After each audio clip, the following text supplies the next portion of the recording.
지극히 높은 곳에서는 하나님께 영광이요 땅에서는 하나님이 기뻐하신 사람들 중에 아멘.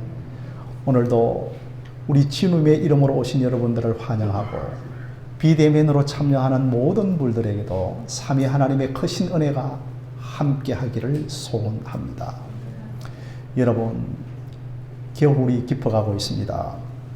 참 오늘도 매우 춥죠. 저는 종종 교회 뒤에 있는 법화산에 올라가곤 합니다. 참 봄에 꽃이 피고 순이 돋고 가지가 뻗는 것을 보고 우리는 생명력이 왕성하다고 합니다. 그러나 생명력이 가장 왕성한 것은 겨울이 아닐까라고 생각합니다. 겨울나무의 가지 껍데기가 얼마나 거칠고 두꺼운지요.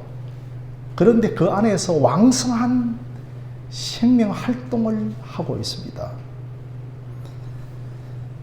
교회 뒷산에 목련과 진달래에 벌써 생기가 돋고 제 생각으로는 물이 돋는 것 같습니다.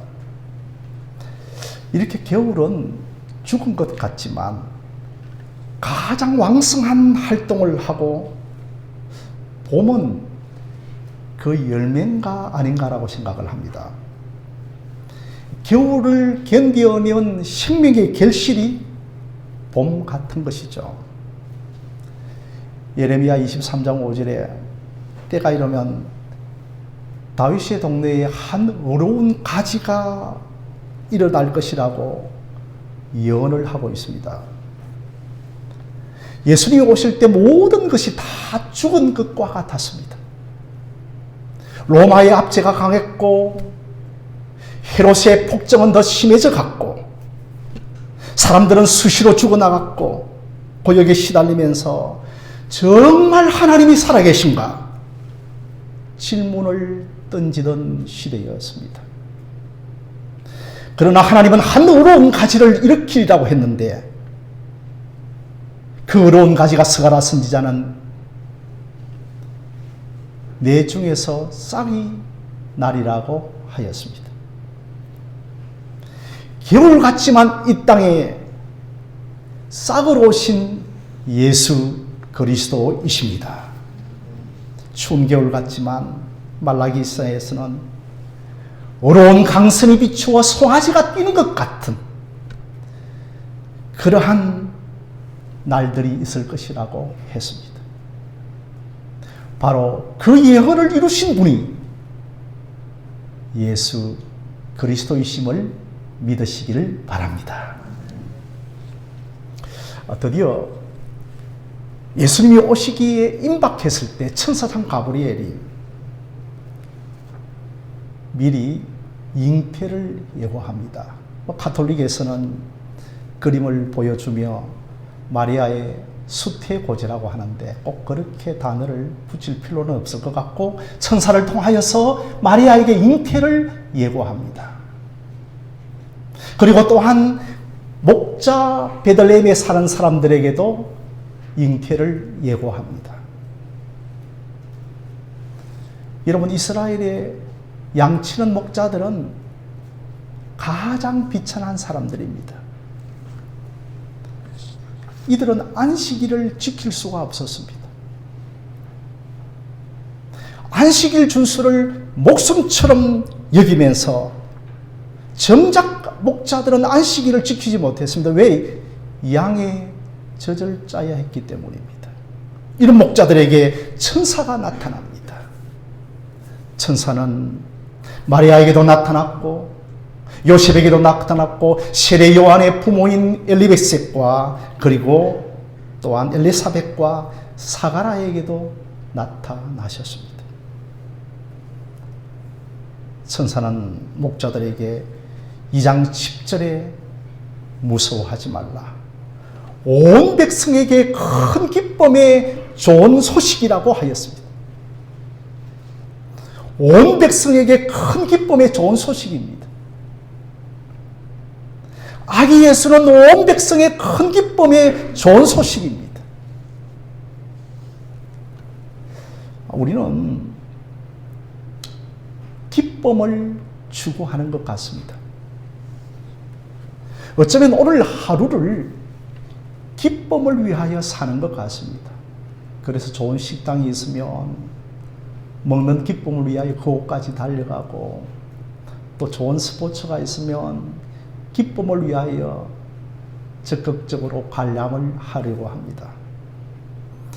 과연 무엇이 기쁨이고 또한 즐거움인가요? 그런데 아기 예수는 큰 기쁨의 좋은 소식이라고 합니다. 예수님이 잉태하기 전에 엘리사벳이 세례 요한을 먼저 잉태합니다. 이제 그 엘리사벳의 집에 마리아가 아기 예수를 잉태하고 찾아가죠. 그런데 6개월 된 복중에 있던 세례 요한이 큰 기쁨으로 뛰놀기 시작합니다. 엘리사벳이 마리아가 문안하는 소리를 듣고, 그 복중에 있는 아이가 그 소리를 듣고 그가 내 귀에 들릴 때 아이가 내 복중에서 뛰놀았더라고 했습니다. 여러분, 이것이 큰 기쁨입니다. 큰 기쁨은 부활을 목도한 여자들에게도 있었습니다. 그 예수님의 무덤에 새벽 이른 미명에 막달라 마리아와 여자들이 올라갑니다. 그런데 빈 무덤을 보고 천사를 만나고 나서 무서움과 큰 기쁨으로 무덤을 떠나 제자들에게 알리려고 다름질 쳤습니다. 바로 막달라 마리아에게 무서움과 큰 기쁨이 있었습니다. 목자들에게도 무서워하지 말라, 큰 기쁨의 좋은 소식이라고 하였습니다. 막달라 마리아에게 사용했던 똑같은 단어를 목자들에게 기쁨, 카라라고 하는 단어를 사용하고 있죠. 우리가 하나님을 만나면 무서움과 기쁨이 있습니다. 하나님 앞에는 항상 새롭습니다. 여러분, 하나님 앞에 항상 새로우신가요?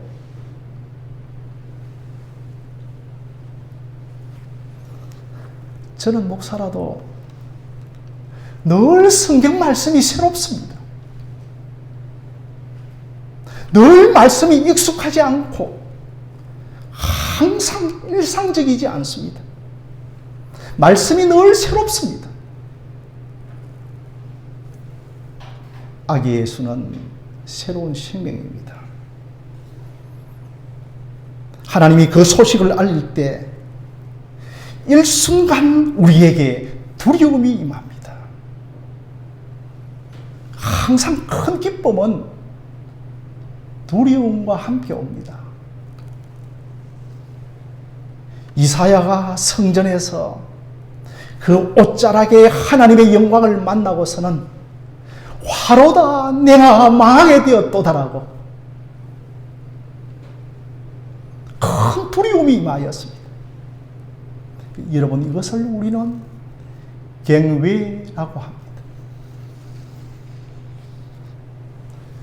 오늘날 특징은, 오늘날 예배의 특징은, 오늘날 신자들의 특징은 경외감이 사라진 시대입니다.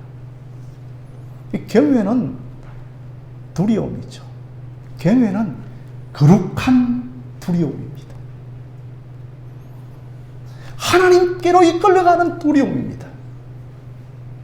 하나님께서 나를 내팽개치는 두려움이 아니라 하나님이 나를 이끌려가는 두려움입니다.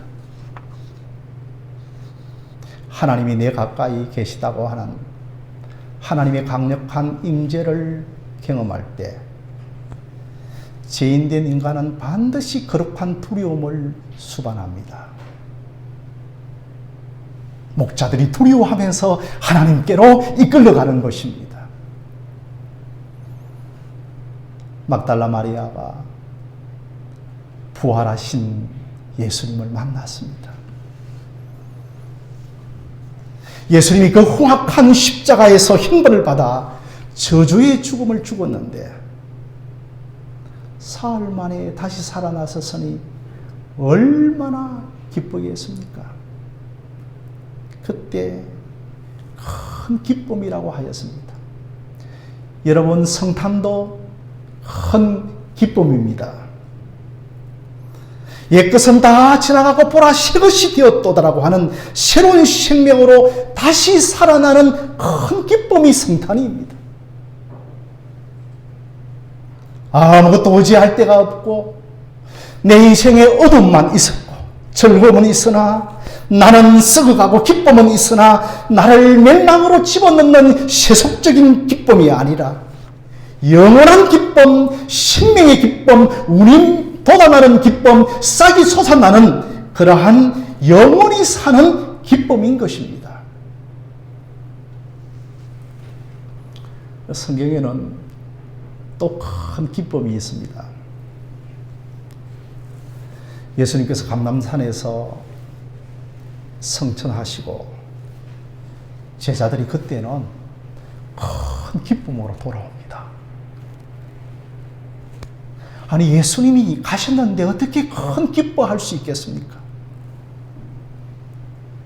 예수님께서 십자가에서 죽으실 때는 제자들이 너무 낙담했습니다. 그러나 죽었다가 다시 사신 예수를 만나자 그들은 신앙을 가졌습니다. 그래서 예수님이 하늘로 올라가실 때에는 제자들이 큰 기쁨을 가졌습니다. 왜 그런가요? 이제 그들은 예수님의 약속을 믿었기 때문입니다.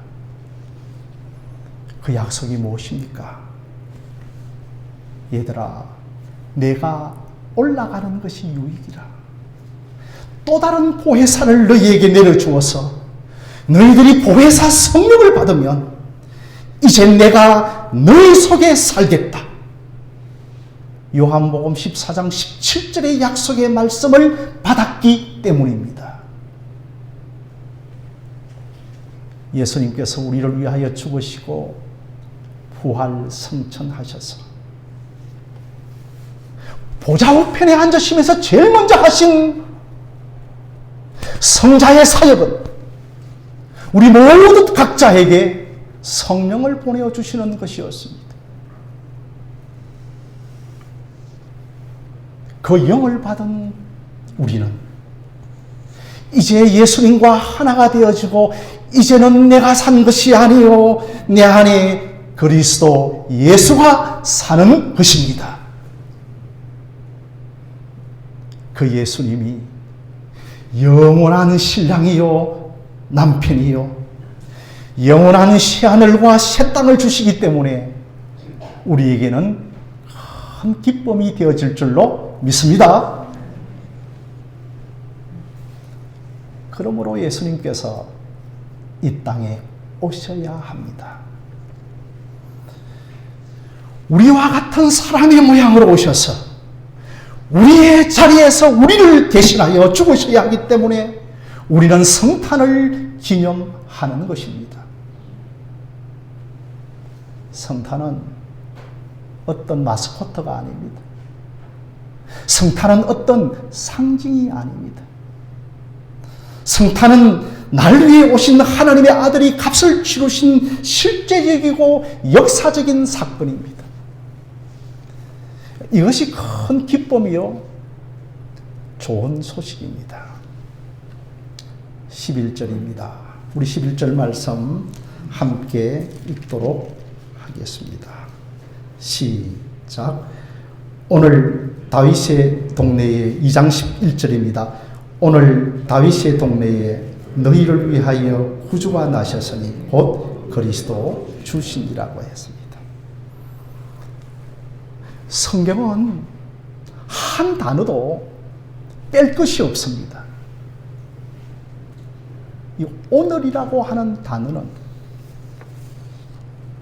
구주 예수의 탄생이 역사적인 사건이라는 겁니다. 성탄은 캐롤송에 들어있는 즐거운 리듬이 아닙니다.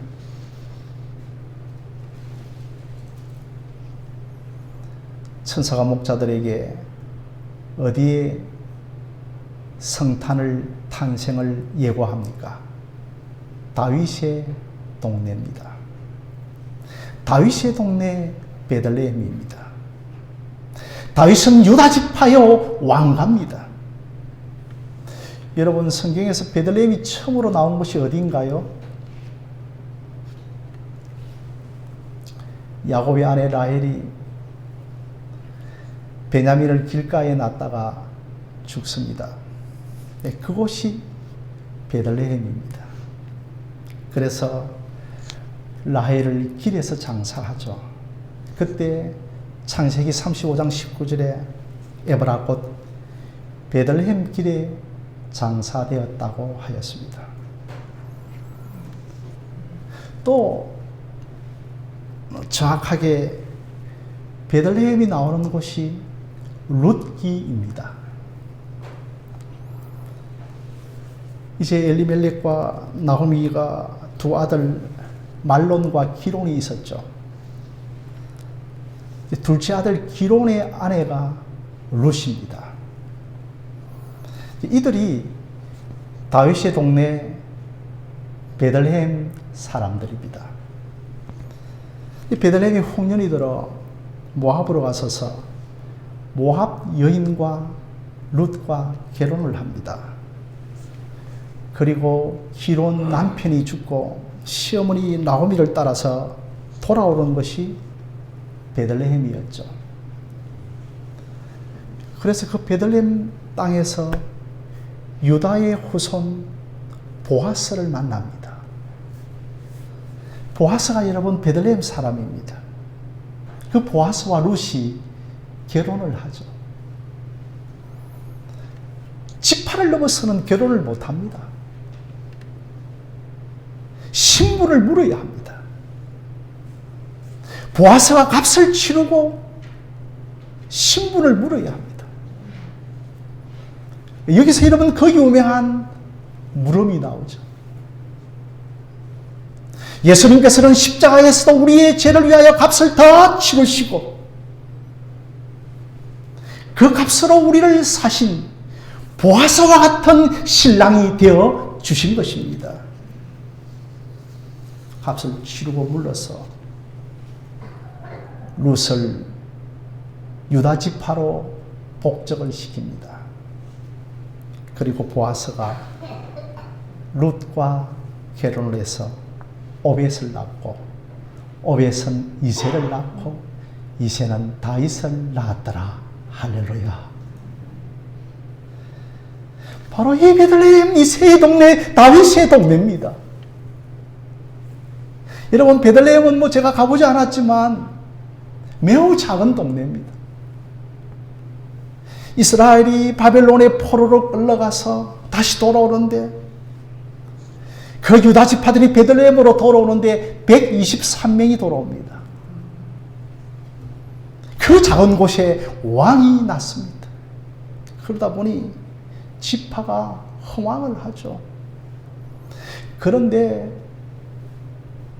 인구조사를 실시하고, 여러분, 인구조사만큼은 자기 고향에 가서 하여야 합니다.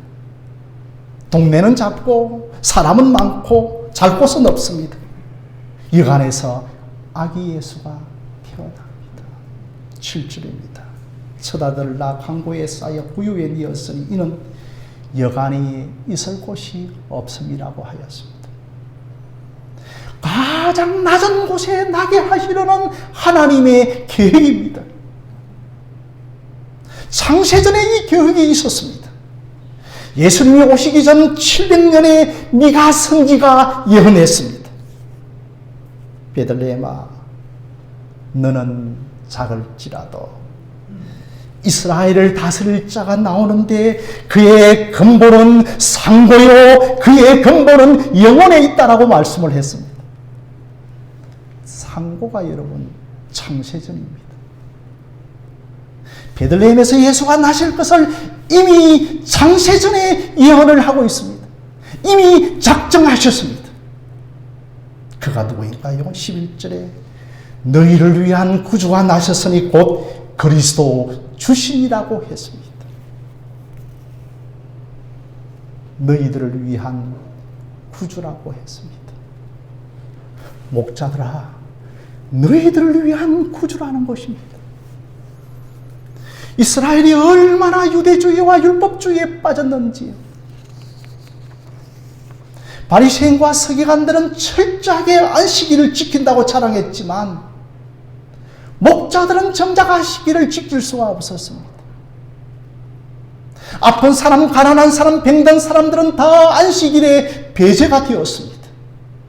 38년 된 그 환자가 베데스다 연못가에 누워 있었지만 누구도 그를 데리고 간 사람이 없었습니다. 나면서부터 안전뱅이는 미문에서 구걸하고 있었습니다. 미문이 어디입니까? 성전 앞문입니다. 그런데 천사장 가브리엘이 목자들에게 너희를 위한 구주가 나셨다라고 하였습니다. 1차적으로 목자 집안 우리들입니다. 우리를 위하여입니다. 사실 요즘은 이 구주라고 하는 단어를 참 사용을 잘 하지 않습니다. 제가 한번 방송에서 구주제약 이런 방송 멘트를 보면서 얼마나 가슴이 뭉클하고 반가운지 몰랐습니다. 구주제약. 예전에 우리가 교회 찬송을 등록하고 교회에서 찬송을 부르면 구주 예수 의지함이 심히 기쁜 일일세 영생 허락받았으니 의심하지 없도다라고 찬송을 자주 부르지 않았습니까? 여러분, 구주는 구세주입니다. 11절을 다시 보면 너희를 위한 구주가 나섰으니 곧 그리스도 주신이라고 하였습니다. 여러분, 예수 그리스도는 우리의 구주가 되시며 우리의 주가 되십니다. 대부분 신자들이 구주와 주님을 구별하지 못합니다.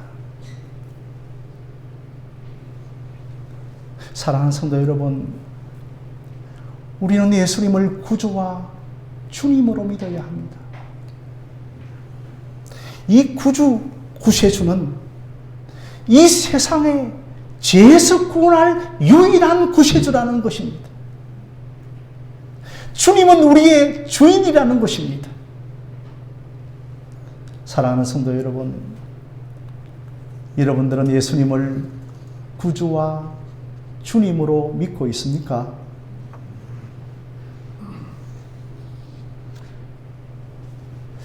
어떤 분은 구주로서는 믿는데 주님으로서는 믿지 않는 분들이 있습니다. 아, 나는 천국행 티켓을 얻었다라고 구세주로는 믿지만 모든 삶의 영역에서 주인으로 주님을 믿고 의지하지는 않습니다. 12절입니다. 구유에 누워있는 아기를 보리니 이것이 너희를 위한 표적이니라고 하였습니다. 여러분, 당시에 유대인들은 표적을 구하고 헬라인들은 지식을 구하였습니다. 이스라엘 백성들이 하나님께서 말씀을 주시면 그 표적이 어디 있는가를 찾기 시작했습니다. 지금도 로마 가톨릭에서 성모 마리아 상에 눈물이 흐르고 피가 흐르면 그것을 성상으로 인정을 하고 그것을 표적으로 인정을 합니다. 12절에 무엇이 표적입니까? 구유에 나신 아기가 표적이라고 하고 있습니다. 구세주가 되시는 표적이 무엇입니까? 강보에 쌓여 누워있는 아기를 보라고 하였습니다. 이것이 표적입니다. 저분이 하나님의 아들이시구나, 이것이 표적인데 말구유에 쌓여있는 아기를 보라, 그것이 표적이라는 것입니다. 이런 표적이 세상에 좀 어디에 있는지요? 여러분, 이런 표적은 무능한 표적 아닙니까? 이런 표적은 가난한 표적 아닙니까? 바위가 깨지는 것이 표적이 아닙니까? 성탄의 표적은 낮아지심이요 겸손인 것입니다. 말구에 나신 것이 표적이고 말구에 나신 것이 기적입니다. 우리가 표적과 기적을 쫓아다닌다고 또 기복을 쫓아다니지만 그런 곳에 표적이 있는 것이 아니라 말구유에 표적이 있습니다. 그래서 아기 예수가 오실 것을 이미 예수님이 오시기 700년 전에 이사야 선지자가 이사야 53장에서 예언을 하고 있죠. 그는 연한 순 같고 고운 모양도 없고 우리가 보기에는 허무할 만한 아름다운 것이 아무것도 없었다라고 하였습니다. 시골에서 밭을 갖고 보면 제가 뭐 어린 시절에 갖고 본 적은 없지만 어릴 때 보면 가지가 튼실하게 자란 가지가 열매를 맺습니다. 힘이 있습니다. 그런데 가지에 힘이 없는 것은 툭 치면 떨어집니다.